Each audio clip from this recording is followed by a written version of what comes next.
Барлықтарыңызға сәлем, арнамызға қош келдіңіздер. Абайдың 17-ші қара сөзі.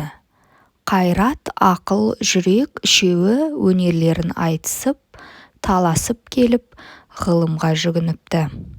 Қайрат айтыпты: «Ей ғылым, өзің де білесің ғой, дүниеде еш нәрсе менсіз кәмілетке жетпейтұғынын. Әуелі өзіңді білуге, ерінбей, жалықпай үйрену керек. Ол менің ісім. Құдайға лайықты ғибадат қылып, ерінбей, жалықпай орнына келтірмек те менің ісім. Дүниеге лайықты өнер, мал тауып, ап-ұйыр мансапты еңбексіз табуға болмайды. Орынсыз, болымсыз нәрсеге үйір қылмай, бойды таза сақтайтұғын. Күнәкарліктен көрсе қызар, жеңілдіктен, нәпсі шайтанның азғыруынан құтқаратұғын. Адасқан жолға бара жатқан бойды қайта жиғызып алатұғын мен емес пе? Осы екеуі маған қалай таласады депті. Ақыл айтыпты: не дүниеге, не ақыретке не пайдалы болса, не залалды болса білетұғын мен, сенің сөзіңді ұғатұғын мен. Менсіз пайданы іздей алмайды екен, залалдан қаша алмайды екен. Ғылымды ұғып үйрене алмайды екен. Осы екеуі маған қалай таласады, менсіз өздері неге жарайды депті. Онан соң жүрек айтыпты: мен адамның денесінің патшасымын. Қан менен тарайды, жан менде мекен қылады. Менсіз тірлік жоқ. Жұмсақ төсекте, жылы үйде тамағы тоқ жатқан кісіге, төсексіз кедейдің, тоңып жүрген киімсіздің, тамақсыз аштың күй-жайы қандай болып жатыр екен деп ойлатып, жанын ашытып, ұйқысын ашылтып, төсегінде дөңбекшітетұғын мен.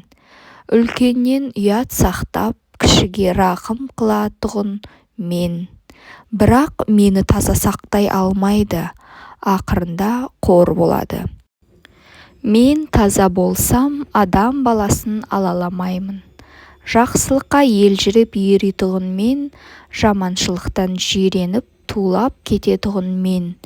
Әділет, нысап, ұят, рақым, мейірбаншылық дейтұғын нәрселердің бәрі менен шығады. Менсіз осылардың көрген күніне, осы екеуі маған қалай таласады депті. Сонда ғылым бұл үшеуінің сөзін тыңдап болып айтыпты: «Ей Қайрат, сенің айтқаныңның бәрі де рас. Ол айтқандарыңнан басқа да көп өнерлеріңнің бары рас. Сенсіз еш нәрсенің болмайтұғыны да рас.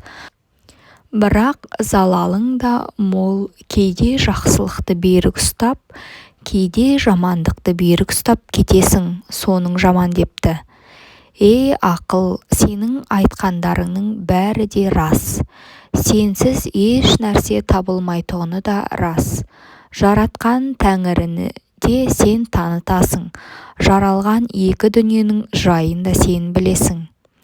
Бірақ сонымен тұрмайсың, амал да, айла да бәрі сенен шығады. Жақсының, жаманның екеуінің де сүйенгені, сенгені сен.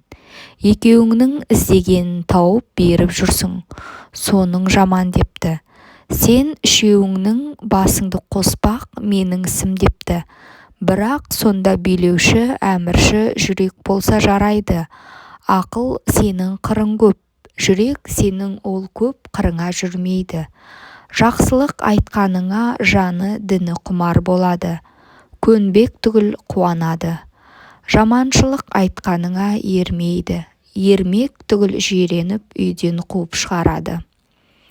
Қайрат, сенің қаруың көп, күшің мол, сенің де еркіңе жібермейді. Орныңды іске күшіңді аятпайды. Орынсыз жерге қолыңды босатпайды. Осы үшеуің басыңды қос, бәрің де жүрекке белет деп, ұқтырып айтушының аты ғылым екен. Осы үшеуің бір кісіде менің айтқанымдай табылсаңдар, табанының топырағы көзге сүртерлік қасиетті адам сол. үшеуің ала болсаң мен жүректі жақтадым. Құдайшылық сонда, қалпыңды таза сақта.